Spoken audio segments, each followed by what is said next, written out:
to our community here. So Mariela trained as an internist at Harvard, which is where we met, and then as an endocrinologist at Columbia University, and has about 2 decades of experience treating diabetes patients. About 5 years ago, she discovered the growing low-carb movement and changed her approach to the treatment of diabetes. So this is an instance in which people are talking about what should we eat in order to gain less.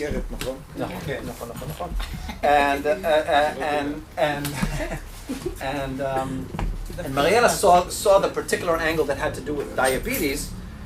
So she founded and is the director of the Glandt Center for Diabetes Care here in Tel Aviv, which is, how old is it now? It's almost 5 years. Almost 5 years, and it's really like it's growing enormously, right? Like the numbers are pretty impressive. It's growing. It's a real wave, and it specializes in the optimization of diabetes care through the use of low carbohydrate diets. Mariela is involved in clinical trials. She also teaches medical residents at Bronx Hospital in New York. And she is the co-founder of Metabolics, which is a non-profit organization whose aim is to educate people on how to improve and reverse metabolic disease. And also the co-founder of something called Eat Sane, a company called Eat Sane, which makes low-carb food products with no artificial sweeteners. But the real reason I invited Mariela is because I think that she can provide a sort of ground level appreciation for us of someone who's trying to to really challenge a health and biomedical dogma, and because there are a lot of people who think that this approach is mistaken. Mariela is sure that the approach is the right way to go, and so we are witnessing in real time a sort of an attempt to displace a particular low, high carb, low fat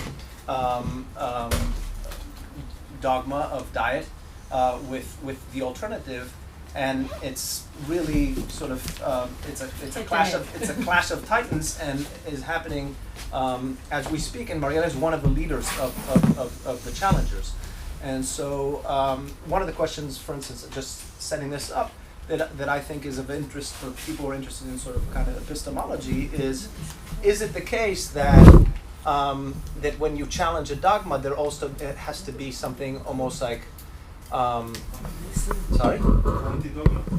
Well, anti-dogma, but do you have to sort of like buy the whole argument entirely and sort of like not pay attention to anomalies or to certain specific elements of the argument which others take issue with in order to win the battle? So is there also sort of a strategy here, along with the content? Good question. So that might be one of the issues that we'll get to ultimately. Okay, so thank you very much. All right. Well, thanks, Oren. It's so interesting to talk to this crowd. I've never done this before. I'm used to talking either to doctors or recently I started talking to the layman. But I hope this is not too dense. Okay, so just you can guide me through it. But I kind of wanted to tell you so much. I have so much to tell you that I didn't know how to piece it in all together. Anyway, as I told Galit, my sister-in-law, that when I woke up thinking, I was thinking of a refrigerator, because when I was thinking about this lecture, because I think when people are now in such a confusion, like, what do I do? And when they go to the refrigerator, they're like, what am I supposed to be eating? Like, what's right for me? Because there's so much information that's conflicting, and people just are very confused. So kind of want to make sense of this for you guys. So this story actually starts in 1950s, because there was a real rise of heart disease in the United States, and people were very confused. They didn't know why. And it was after World War II, so now in retrospect, it looks like it was the increase in smoking. But at the time, nobody understood what was going on. They had no idea that smoking was causing all sorts of deaths. So they were like, is it the stress? We live under so much stress in the 50s. Smoking, was it the fat? Was it the lack of vitamins? Was it the automobile exhaust? People really didn't know what was going on. And Eisenhower actually had a heart attack. I think it was 1955 or 53, I can't remember right now. But he had a heart attack and he's out of the Oval Office for 10 days. And the country was in hysteria. Apparently, from everything I read, it was like a turning point in the American consciousness of we are all dying of heart disease. This was like the phobia, the fear that was going around. And because they didn't know why, it was right for this guy called Ansel Keys to jump into the picture and try to provide an answer. And he was this kind of like, the best I can describe him in my head is like a Trump personality, okay? Whatever you want to make of that. Like, he was a go-getter no matter what. He was a big bully, and he really fought very hard with all his opponents, and he did everything he could to carry his idea forward, which I'm going to tell you about. So his idea is called the diet-heart hypothesis, diet-heart hypothesis. And this is the idea, actually, that eating fat, it first started out with eating fat, and then it became eating saturated fat. But eating fat increases our cholesterol, and this causes our cholesterol to build up in our plaques, and this is what causes heart attacks. And this is the diet-heart hypothesis, and we take that as fact. Today, when you talk about cholesterol, everybody kind of pictures these pipes that are clogged, and this is what a heart attack is. And this is thanks to the imagery that was created by the media of how a heart attack works. But this actually started, the idea was based very loosely on some research that was done in the 1900s, at the beginning of the century, by some Russian, I think they were physiologists. And they were looking at cholesterol, and they said, okay, they gave these little rabbits a lot of cholesterol, and they saw that this cholesterol formed plaques in the arteries. It also formed cholesterol bulges throughout their bodies, but it definitely formed plaques in the arteries. And so they said, okay, let's repeat this in sheep. So they did this in sheep, and the same thing. And then this started to become, this is what causes heart disease. This clogs the arteries and leads to heart disease. And it was repeated in herbivores all over the world. But the problem is that herbivores don't eat cholesterol. And this was a big mess up in the theory, because when they gave it to dogs that are canines and that are carnivores, they did not develop any coronary artery disease. So then actually this guy, Ansel Keys, went back and he gave a lot of cholesterol to people and saw that it actually didn't change the cholesterol in the blood. So when you dietary cholesterol, even he, the card-carrying member of the diet-heart hypothesis, said, I believe that eating cholesterol does not lead to increased cholesterol in the blood or to heart disease. So, not or to heart disease, but that eating cholesterol did not increase serum cholesterol, okay? This is what he saw, that eating cholesterol did not increase serum cholesterol. So he said, so it must be the fat. So that's how the theory was born, okay? So now he went and took the data that was available for some countries and compared them and looked at their death rate, okay? So he looked at the time, he was looking at the percent of fat in the diet, and this is the death per 1,000, and very clearly there's a straight line with the US at the top, the highest rate of fat consumption leading to the highest death rate, and Japan at the bottom.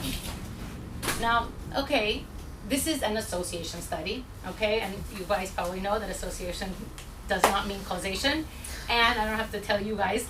And so it was quite a problematic study, starting with the fact that at the time there were 22 countries available to be studied, and he picked the 6 that he wanted to show, leaving out countries, for example, like France. And France eats a lot of cholesterol, it eats a lot of fat. It's one of the countries that eats the most fat in Europe and has one of the least amount of cardiovascular disease in all of Europe. And there's so many problems with this study, starting with the fact that he didn't want to look at sugar as one of the causes, so as one of the variables that might be explaining this phenomenon. So he was he was criticized so much, and people said, he was humiliated. Like in a big, in the WHO meeting in Geneva, he was very humiliated, and he said, I'm going to prove you guys. And he went and did a really large trial that I'm not going to go into, but it's basically a humongous, he received $200,000 at the time from the government, which was a huge amount of money. And it was a prospective epidemiological study, but flawed there are books and books talking about how flawed this study is. So I'm not going to tell you about that now in detail, but just to say that based on this study is the basis, this is the cornerstone of the diet heart hypothesis. This is what clogging your arteries is all about, okay? This is what it's based on. So, needless to say, that seems weird, but like I said, this guy was he was a real personality that could convince people, and was more than anything, an amazing politician. And what he did is that he convinced the people of the National Institute of Health that they had to give grants only to people who wanted to study his hypothesis. And you can't imagine when you read the stories of the people that whose careers ended, who disagreed, and how he shut down, anybody who wanted to go against him, and how he actually, basically careers are just ended because of him. A lot of people had to change course and had to shut up essentially. And one of the biggest opponents to this, his name is Yudkin, who was actually a Jew in England, who just said, "You're wrong," and he gave all these reasons, and he was a researcher, and basically the guy just crushed him, like publicly, like nonstop, time after time, until the guy gave up. His grandson just spent 3 days in my home. Oh, really? Very good. You're kidding me. Art knows everybody in the world. It's crazy. So anyway, am I right about that poor story? You see, okay, like it's a very well known. Like you can't believe the humiliation that he put this guy through. So I want to hear all about this. Anyway, so this went together along with the fact that he convinced the American Heart Association, who at the time was like 4 doctors. Okay, it was like nothing. They had no money. They were like 5 cardiologists. Really, there was like nothing. And I'll tell you this story in a minute. But also at the same time, the media called him Man of the Year. So all of this together came to make him into a major force that drove this hypothesis to 50 years of going in the wrong direction. Okay, now I'm just gonna now deviate a little bit to take a little detour and talk about the American Heart Association and what happened there. Because the American Heart Association started saying that we should, instead of saturated fat, we should eat polyunsaturated fat. Why? Because polyunsaturated fat actually does decrease cholesterol and does decrease LDL cholesterol, okay? So that polyunsaturated fats do that. But what are polyunsaturated fats? Wait, before that, I just want to show you the report, okay? The report that came out says, it must be emphasized that there is yet no final proof that heart attacks or strokes will be prevented by decreasing saturated fats. So they admitted that it was not really based on anything solid, but still they said that it was too important of a topic and we're having this huge epidemic, we have to do something about it. So, but the real other player in the story is actually Procter & Gamble.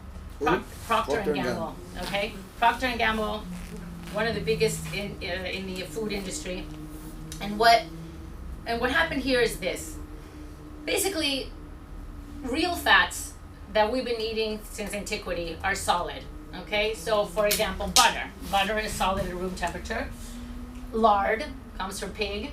Tallow comes from beef. Suet comes from lamb. And these are the fats that we traditionally cooked in. So this is what we've been doing for years and years and years, until we started using oils. Now, oils were originally used as lubricants, okay? And they were used in the Industrial Revolution. And most of the oils came from whales until we sort of killed them off, unfortunately. And we ran out of oil, so we had to find new sources of oil for machinery. And then they realized that Procter & Gamble had a huge stake in the cottonseed oil. Then they had these plantations in the south of the United States, and they had they had a lot of leftover from the cotton seeds, and they didn't know what to do with it. And they said, well, you know what, we can actually find a way of extracting oil from seeds. And this was a completely new idea, because what we call vegetable oils is actually seed oils. Okay, so when we say this is a vegetable, it's not like it's coming from broccoli, it's coming from the inside of a seed. So they said, okay, we can extract this, but the problem is for human consumption, it's not so great because these oils are very unstable and they're polyunsaturated, so they're very difficult because they become rancid right away. And actually, let's look at the chemistry of this for a second. When I'm talking about saturated fats, which are the fats that are stable at room temperature, just to remind you of, it's saturated because every single carbon has a hydrogen. So that means, these molecules are really easy to stack, and therefore they can be solid and very, very stable molecules. But in contrast to that, these oils, they're polyunsaturated, meaning that there's plenty of space for hydrogen to join here, and that makes them very unstable and very easily oxidizable. So they had this oil to work with. This was coming out of the cottonseed, but the problem was that they didn't know what to do with it because it was going bad very quickly. But right around that time, a scientist from Europe figured out a process called hydrogenation, where you take a polyunsaturated fat and you can add it and like force back in a hydrogen and sort of like make it flat, and therefore easier to, you're kind of trying to force it into becoming like a saturated fat. And that's what the hydrogenation process did for Procter & Gamble, because they figured out how to do this. So they took the cottonseed oil and they were able to hydrogenate it, and this is a process that's like really Is this how margarine is Yes, this is how margarine is made. So they basically, it's like stories and stories, these buildings where you have to put, I don't know exactly all the processes, but apparently it uses a lot of solvents and aldehydes and all the bad stuff that we don't want in the food that we eat. But more than that, it really oxidizes the product that then we consume. But it also has to, because it really smells bad apparently, so they have to take away the smell, and it also looks like this gray paste, so they have to make it look like, you know, the oils that we're buying that we're cooking our schnitzelin, it looks very different than what comes out of the seed. So this is the process of hydrogenation.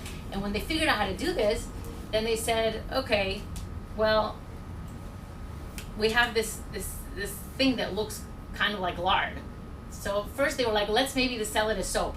But when they realized that they could sell it as lard, it was a great idea, because right at that time, Upton Sinclair had written his book about how all the animals were being, the process of getting the fat and the meat was so horrible that people were really hungry for something clean and something khadshani and something, you know, coming from a lab, which is exactly what this was.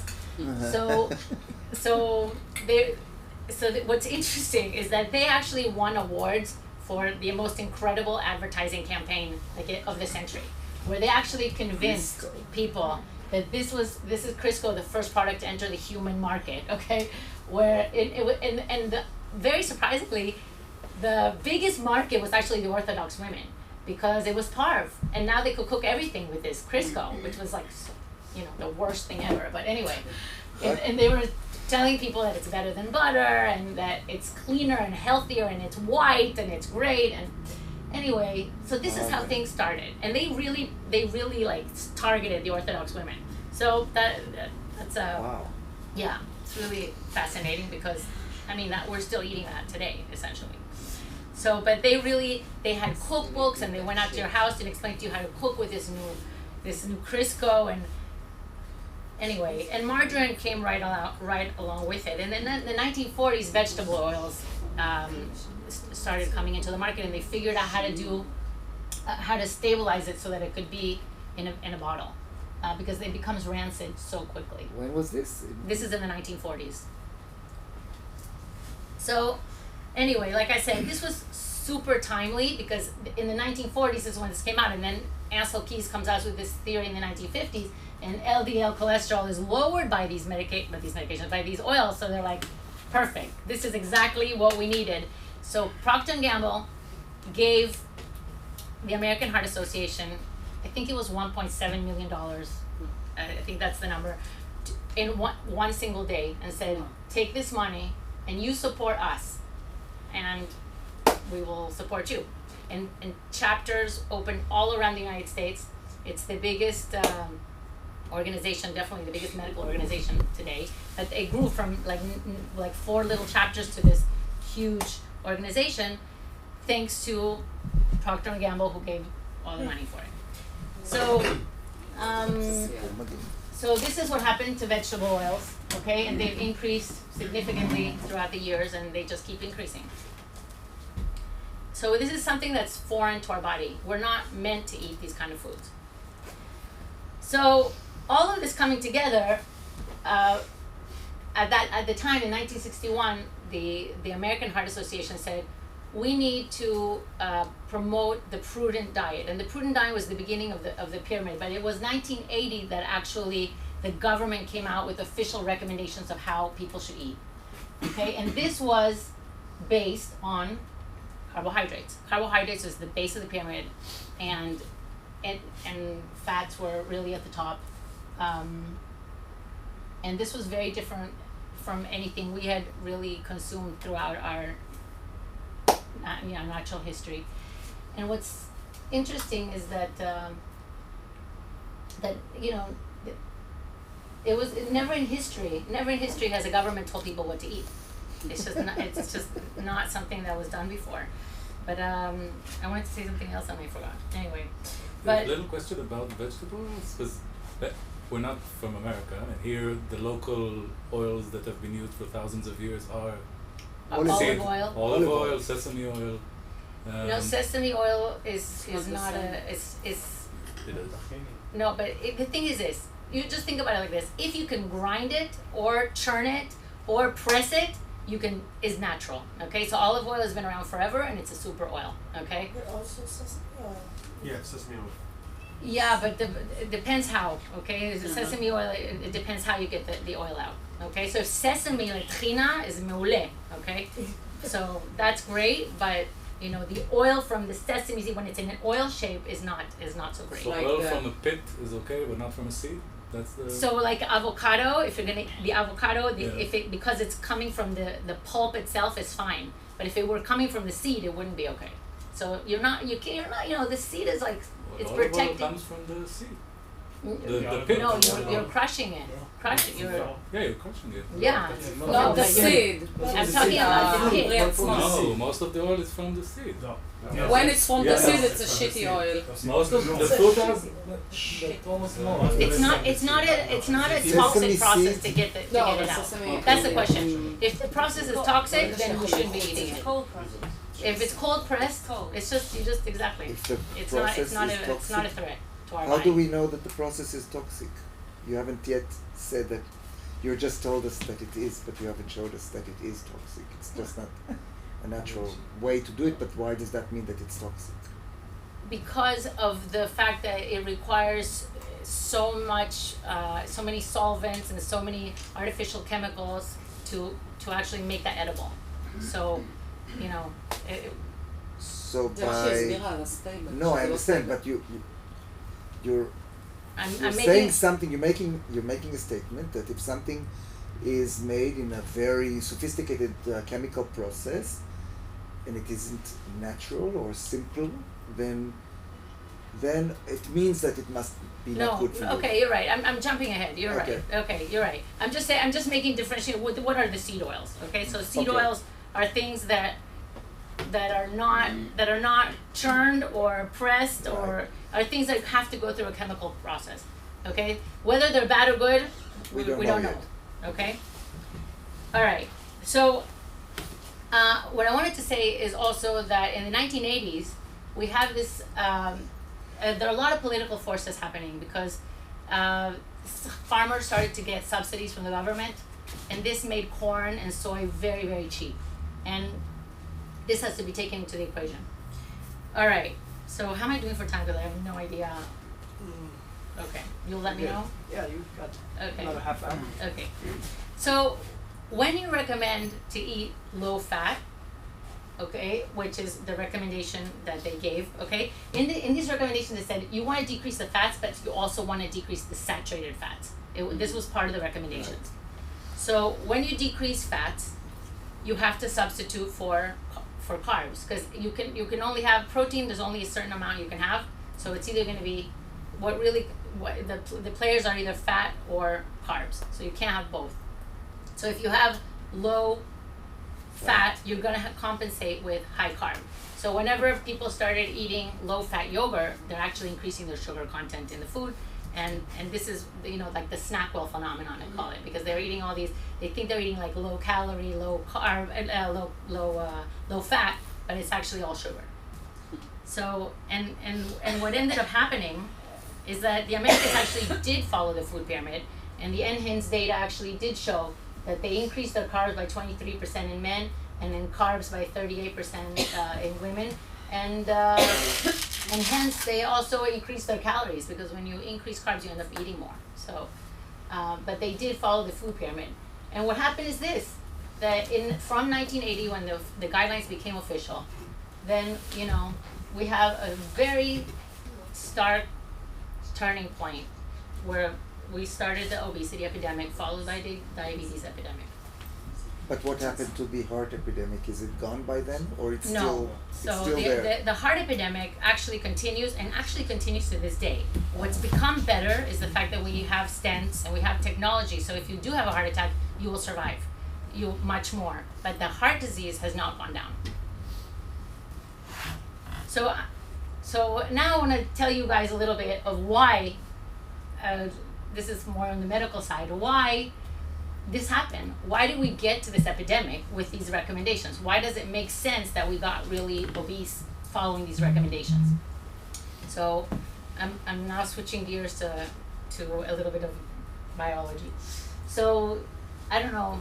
I don't really know what kind of crowd I'm speaking to. But okay.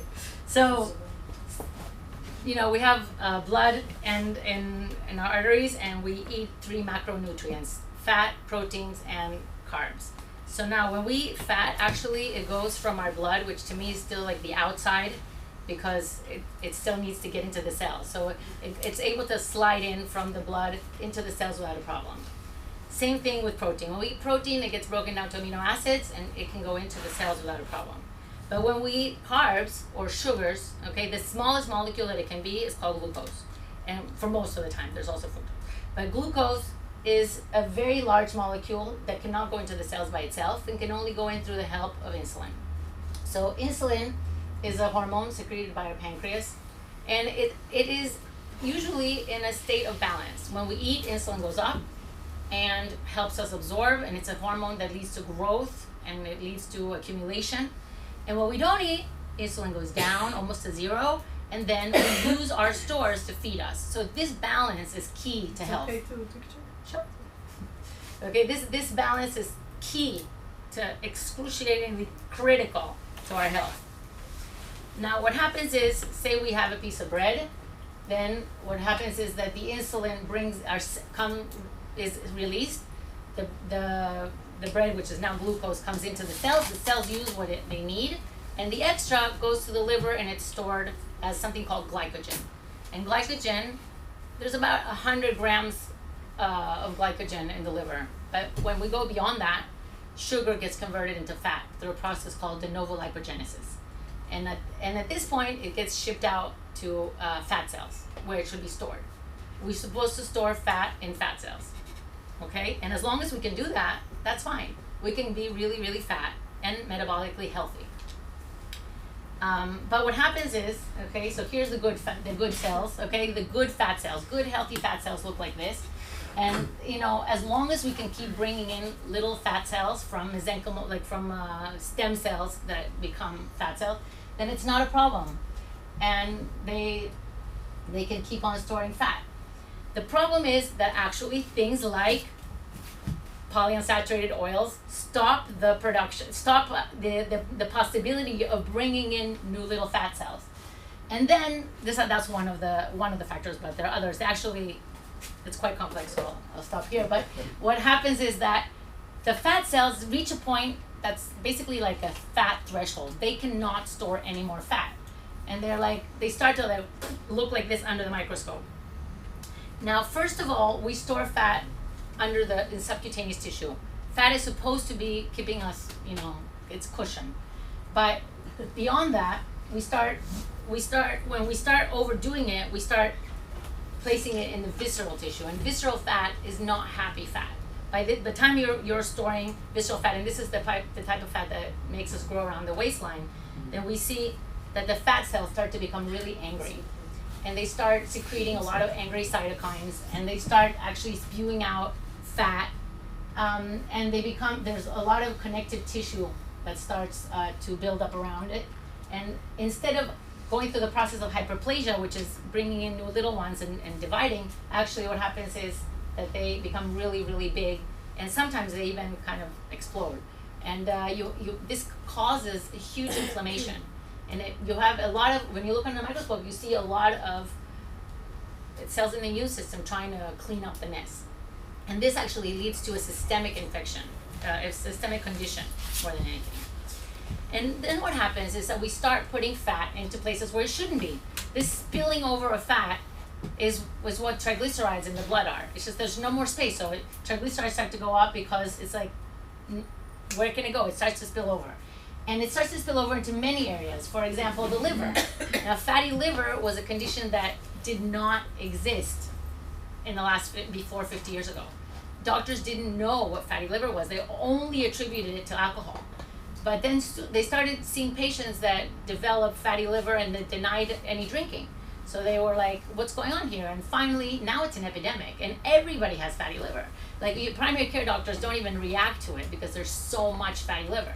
So the reason for that is because there's, in particular, fatty liver is made much, much worse by the presence of a particular type of sugar, which is fructose.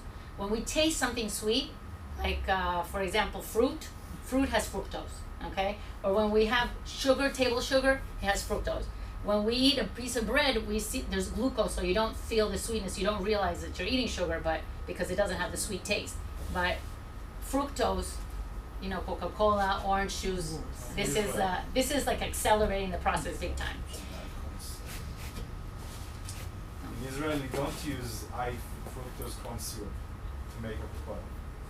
You don't use it. You don't use it, but you know what? It's like a 5% difference between what the normal fructose and high corn fructose syrup. So we're not doing so great. So when I'll tell you what's crazy about Israel is that I looked at the data for fruit consumption, because I'm really shocked about how my patients are all like literally addicted to fruit. So I started, I started digging into it because I found it fascinating how there's such a Zionistic connection to fruit. How the Jaffa oranges, or there's something about the pardesim, and there's something very deep. So when you tell an Israeli to stop eating fruit, they think you're like anti-Israel. So it's super deep, the connection with fruit, and we'll talk about that later. But anyway, so now I want to show you why this matters. Okay, why do we care that we have all this fat everywhere? Well, we care because this is what the message that we have now is that there's insulin resistance, and insulin resistance means that we don't want any more sugar. The body doesn't want to respond to the insulin anymore. We have plenty. It's the fructose. It's a fructose calling. So what happens is that when we have fat in places where we shouldn't, we have insulin resistance. And insulin resistance has many names. So insulin resistance is also called metabolic syndrome. It's also called syndrome X.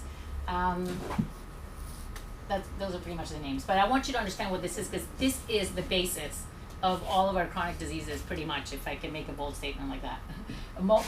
Including diabetes, heart disease, stroke for sure, cancer, huge association. I won't say causation, but definitely huge association.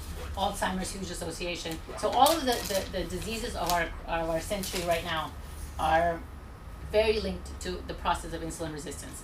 So what is insulin resistance?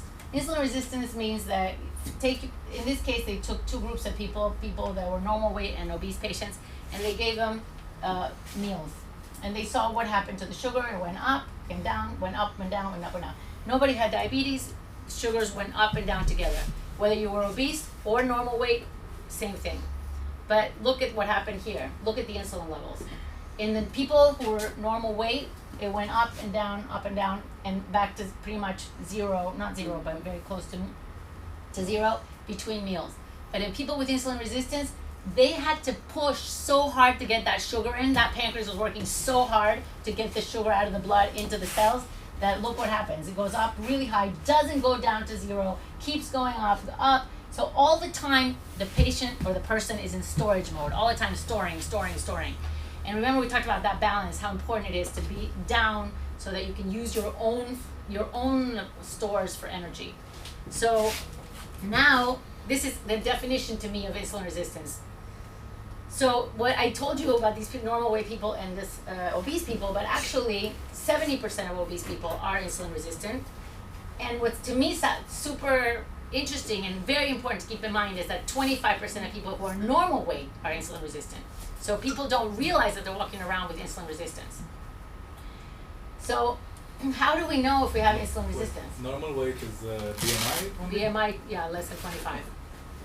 So, by the way, depending on which study you read, between 60 and 70% of American adults have insulin resistance. This is crazy, okay? This is insane numbers, okay? I don't know I saw some stuff in Israel, but I saw it was very inconsistent. But it's not, I'm sure it's not that far behind. So, it's an economic crisis, to be honest.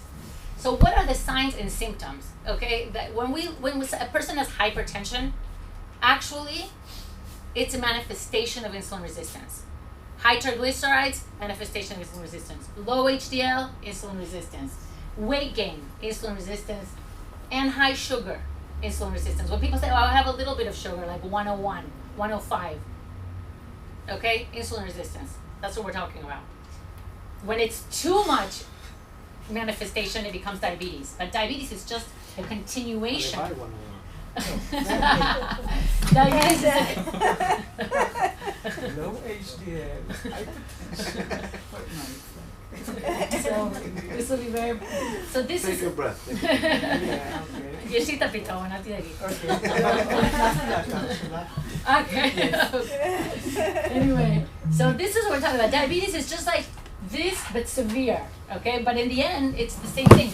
So if you have usually you need 3 of the 5 in order to diagnose insulin resistance. Metabolic syndrome. And all of this is just caused by high insulin, okay? You always see the high insulin before the hypertension appears, okay? And we know exactly the mechanisms behind it. Same with the triglycerides, we know exactly how it works. And we've actually known this for years. And the thing is that these are the risk factors. This is the number one, except for smoking, which is head-to-head with this. Risk factor for heart disease is metabolic syndrome.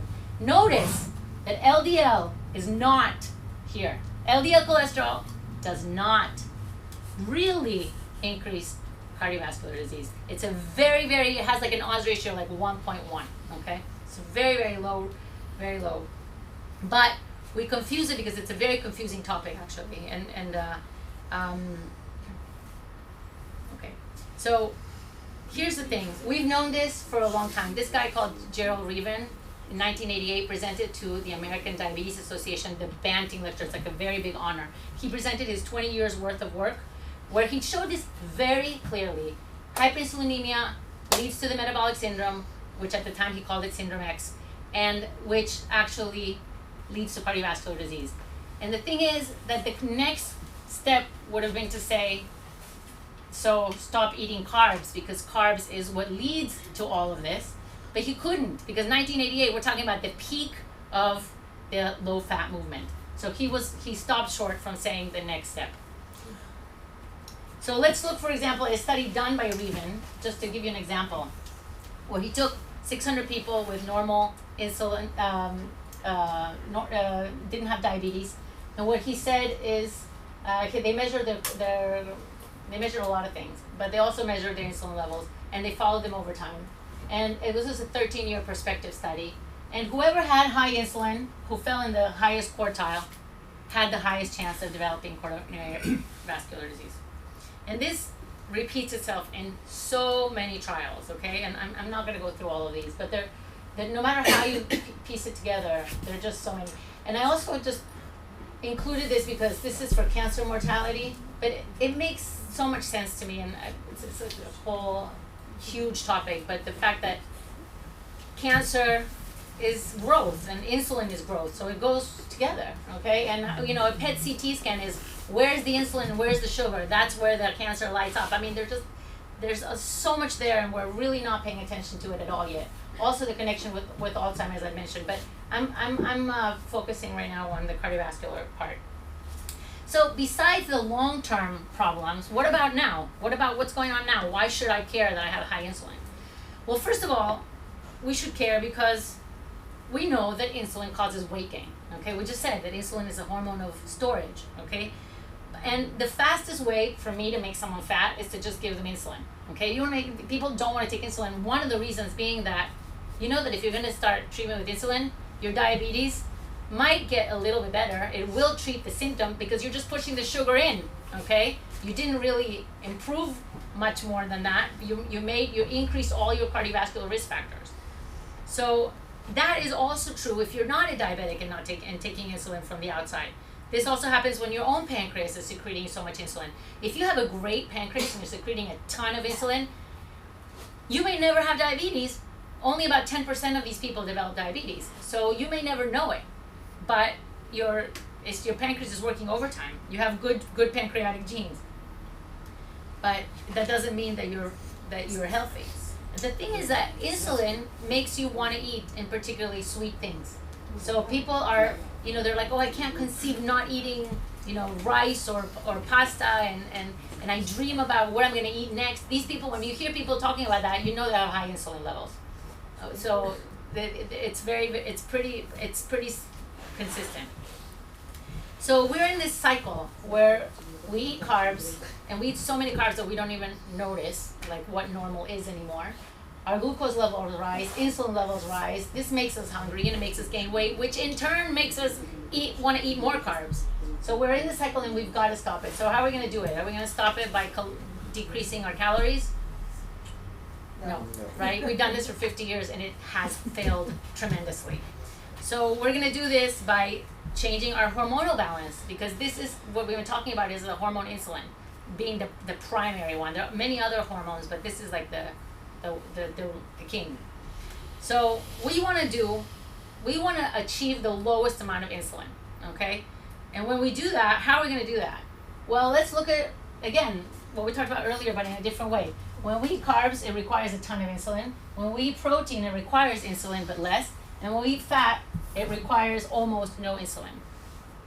So this is why I like to recommend people to eat foods that are mostly high in fat and low in carbs, okay? And this is how I lower insulin levels. So this means eating meat, chicken, fish, eggs, all the things that Ansel Keys would kill me. And so real food that we've eaten for thousands of years, cheeses, vegetables,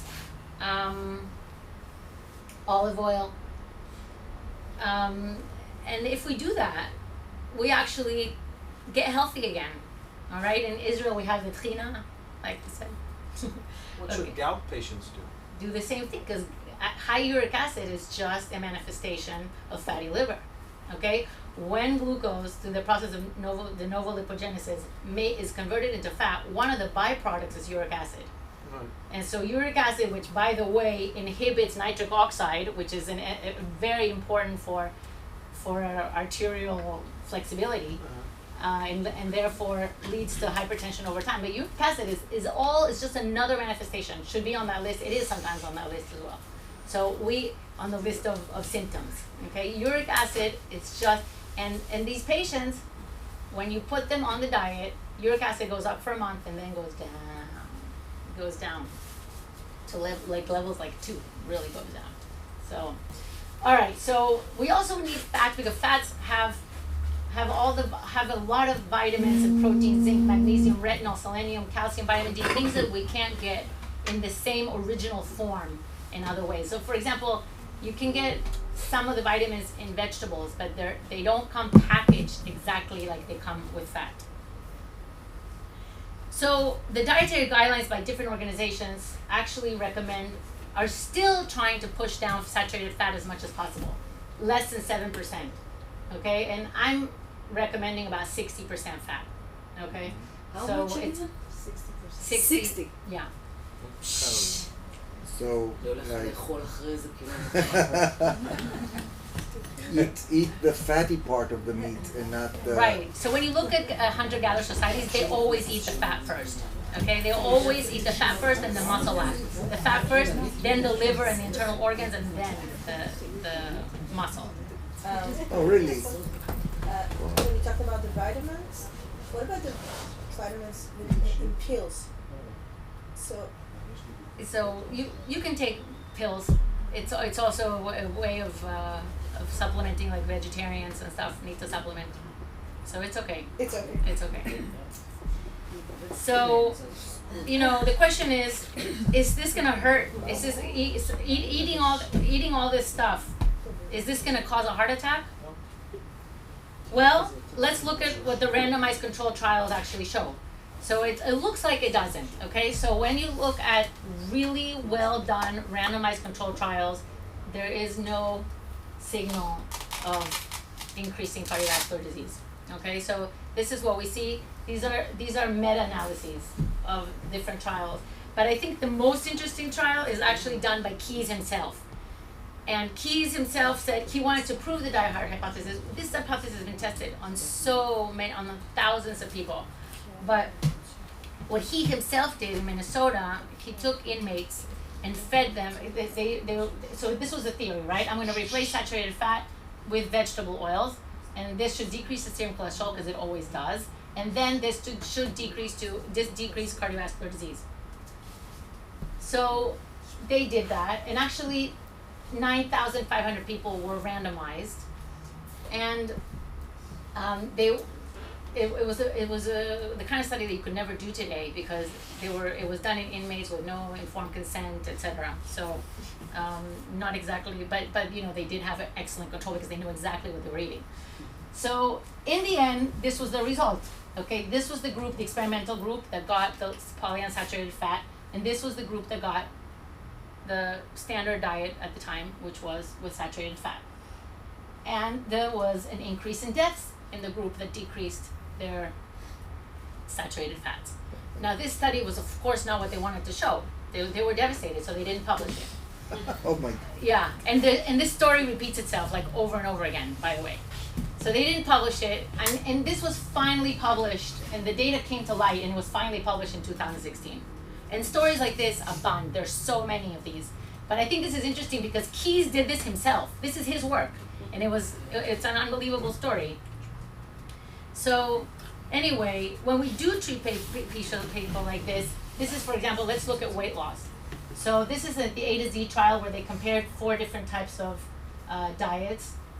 Dean Ornish, he's the vegan proponent, and Atkins is the other side. Atkins is what most closely relates to what we're doing now, what I'm talking about. And as far as weight loss, we see that the low-carb diet actually fares better than all the other diets. And this is something that we see over and over again. Like there are many trials. There are like 62 trials that have been done head-to-head. And the low-carb diet fares much better for weight loss. Because one of the things is that it causes satiety, so it makes the diet much more feasible. So you will lose weight on a low-fat diet, but it's very hard to hold because you're hungry. And when you're hungry, your body kind of shuts down and decreases its energy expenditure. So here's another, like comparing different parameters. This is the cereal diet, and this is the extreme opposite, which is the low-carb diet. So these are in between. And you can see that when it comes to the what you care about, which is the triglycerides and the HDL, that's what I first look at when I look at a patient's labs. You see that the low-carb diet really decreases triglycerides and increases HDL because saturated fat increases HDL, and no other diet actually, no other macronutrient does that. And we're always trying to increase our HDL because it's the most protective thing for the heart. And so, people are told to go exercise and drink wine, but what about eating cheese? Okay, if you eat fatty cheese, you increase your HDL. Well, that's called the wine paradox, right? Because it was so inconceivable that France had the least amount of heart disease and ate so much fat. I mean, I was just in France. I couldn't believe what they ate. They ate so much fat. And so they called it the paradox because anything that falls outside of your theory is called a paradox. But the problem is that there's like hundreds of paradoxes, so at some point you have to question the theory. So anyway, and randomized control trials for diabetes, every single trial actually fared better for low carb. So one study, are we okay for time, or should I keep going? Just maybe like 5 more minutes. Okay, so no, because this might not be so interesting to you guys, but this is what really interests me. This is what I do in diabetes. So this trial is a 2-year trial where they randomize people to a low-carb, high-fat diet, like what we're talking about, versus the American Diabetes Association recommendations. And they're, for every single parameter, especially I care about insulin. When it goes this way, it means better, and this means worse. So this side is worse. So the ketogenic diet, which is the name of the low-carb, high-fat diet, another one of the names, you can see fared much better for a reduction of glucose, which is hemoglobin A1C. Glucose, this is the average glucose for 3 months. This is glucose. The insulin levels, I mean, amazing, right? Because in the end, you care about the insulin. The home IR, which is a different way of looking at insulin resistance, and diabetes medications. I mean, they're having huge improvement in the A1C by reducing meds. That's the fun, okay? You want to reduce meds and reduce the sugars. So when you look at weight, it improves the weight much more significantly than the American Diabetes Association guidelines. When we look at the things that we know are predictors of heart disease, which are triglycerides and HDL, and especially the triglyceride to HDL ratio, you want that number to be less than 2. For all of you, I'm saying when you go back to your labs, that it'd be a triglyceride to HDL ratio, you want that less than 2. So you see that this is what really, really improves. The HDL actually improves. Improves means that it goes up in this case, because this just means improvement. And improvement in the HDL means going up. So on every single parameter, it does better. So, you know, the systolic, diastolic blood pressure, and uric acid. Here you don't see the change here, but you'll see that this is the 1-year data actually, but 2 years you actually see it. The serum creatinine, which is a measurement of protein, which is a measurement of of kidney. I can't speak anymore. Of kidney, you see, because people are always telling me you're gonna, with all this protein, you're gonna kill the kidneys. Well, actually, you don't. You actually see improvement, but I still think we need more data to say that. But the fatty liver, this is fatty liver, goes away. It just melts right in front of your eyes. Anyway, at this point, these are pretty much, inflammation goes down, meds go down, doses of insulin go down, etc. So I want you guys to understand that what we have been hearing as fact, that fat clogs your arteries, is maybe not so much of a fact rather than a hypothesis, and that we have to really rethink this. So far, I think replacing fats with industrial oils does not seem to be necessary, and I didn't get into it, but it's probably dangerous, okay? And that's a whole other hour of talking. So if you want to read about polyunsaturated oils, I personally don't touch them. Let me put it that way. So it's not something that I would recommend, because it oxidizes us faster. Okay, and we're trying not to oxidize ourselves. And you see that because in all the trials, there's a really big question of increase in cancer. Okay, and there were 3 committees that met in 1980, 82, I think, and 85, and they discussed this, and they didn't know what to do with it, so they kind of ignored it. But there is an increase in cancer in the studies, in the randomized controlled trials with the polyunsaturated fats. So, and then replacing fats with carbohydrates didn't do us a lot of good, okay, and actually is leading us to diabetes, cardiovascular disease, etc. So I'm really a big proponent of removing the carbs. I say let's remove them all the way, because this is what actually to actually fix the situation, we have to be quite extreme. If you haven't been eating carbs the way we are, then you never develop metabolic disease, so you don't have to be extreme. But once you developed the metabolic disease, you have to be extreme to fix it. And it's not so bad. You get to eat really good food, and you get to enjoy yourselves. And I work with the team of great people, and we've treated close to 800 people already with this diet. So it's been a really interesting journey.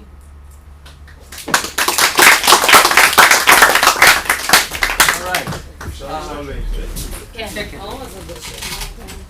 אז אני מורה לביולוגיה, אני מגיע מהצד שמתנגד לתמונה, קודם כל הצעה מרתקת ותנועה היטב והיה מעניין.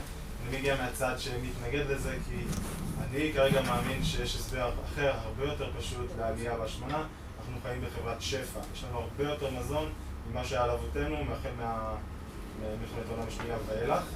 במיוחד שאם אתה לוקח מחקרים כמו שקייבין הול עשה לפני שנתיים ב-2018, שבהם הוא לקח אנשים למטאבוליק ווארד, לחדר מטאבולי, שבו הוא בודק את הצריכה הקלורית שלהם בצורה מדויקת, ההוצאה הקלורית בצורה מדויקת, אתה רואה שאין הבדלים בין הדיאטות השונות.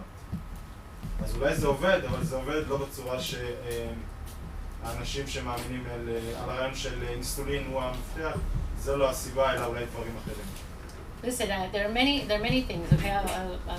There are many things that increase insulin levels. It's not just food. Stress increases insulin levels, not sleeping increases insulin levels, not doing exercise increases insulin levels, emotional or physical stress increases insulin levels. So, we have to assess, this is not the only thing. But in the end, there is no diet that works without decreasing insulin levels. Even when you lower the caloric intake, you're decreasing insulin levels. But the problem is that it's hard for us to differentiate the role, the industry, like Coca-Cola, okay, they have tried so hard to convince you that it doesn't matter, that a calorie is a calorie, but it's not. A calorie is not a calorie, because a calorie of fat behaves very differently from a calorie of carbs, okay, because carbs, because the carbs, it's blaming the person to say that they don't have willpower to withstand it, because now, no, I'm not saying that you are, but I'm saying that the industry, because when you're eating, you have less willpower. You cannot say no. So the shefa goes along with the type of shefa. It's almost, if you're given Doritos and you're given M&Ms and you're giving Coca-Cola, then to say no starts to become really difficult. So it's the kitchen and the egg. It's really hard to overdose on meat, actually. It's almost impossible. Okay, that's why I don't count calories. Calories do matter to some extent, but I don't count them because after a while you can't eat anymore. You have satiety signals for fat and for protein, but you have no satiety signals for carbs, because in nature, carbs came as either a little bit of honey or a little bit of fruit, and the fruit comes packaged with so much fiber that the fiber is what tells you to stop eating. So it's very, very difficult to overdose on natural food. It's almost impossible. So I think that it's much more complicated than that. I think you have to take into account what the shefa means. The shefa is an environment that's toxic, but toxic with bad. It's not shefa. If we had plenty of meat, and then we wouldn't overdose. There's meaning in the type of shefa. And Kevin Old, how are you encountering? I have to go back and read. I know that they measured a lot of things, even like how much people moved and stuff. Nachon? Yeah. I can review that. We could talk about that. I don't remember all the details. תודה רבה, זה ממש מעניין. יש לי שאלה קטנה לגבי המיסוד. מה? סליחה? Institutionalization. Obstetrics. בעצם מה שאת אומרת זה שצריך לשנות את המדד שלנו, שאנחנו שמים על התווית של מאנרגיה, למשל למשהו אחר. אז מה זה המשהו האחר הזה? זאת אומרת, קלוריה זה לא קלוריה. אז מהו הדבר הזה שצריך לעשות שיקבע עכשיו תפיסה שונה לגבי זה ברמה ציבורית? כי כל עוד, סתם, תחי דוגמה, אני קונה בשופרסל אונליין ויש שם תווית כזאת בריא יותר. ואז הם... who is defining בריא? אבל זה העניין, זה העניין, שבעצם מה שאת אומרת, you're defining בריא elsewhere. No, I'm defining בריא by you know what I'm defining בריא? Because if you look here, okay,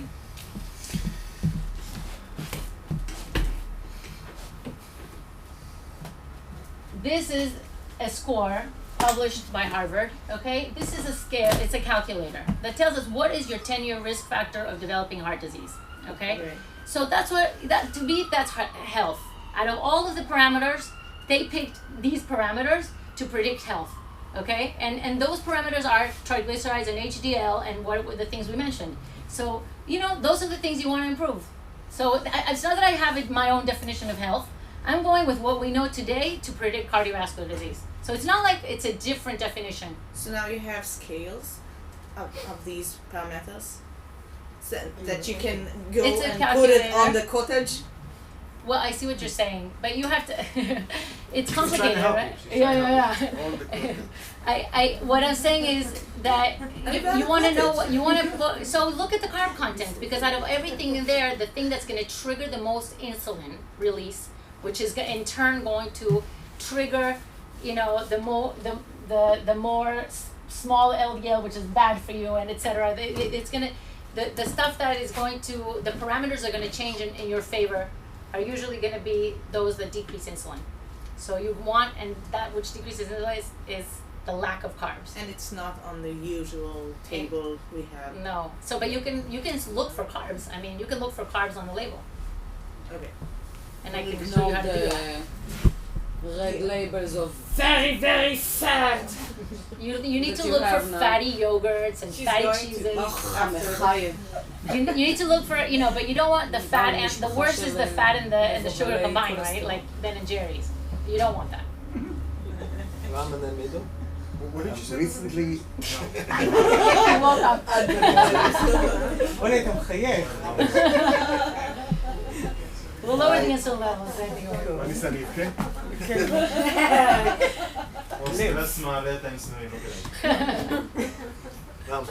recently there was, I read it in Haaretz, there was something about a diet or researchers in Weizmann Institute who have been My day 2. Day 2, it's called.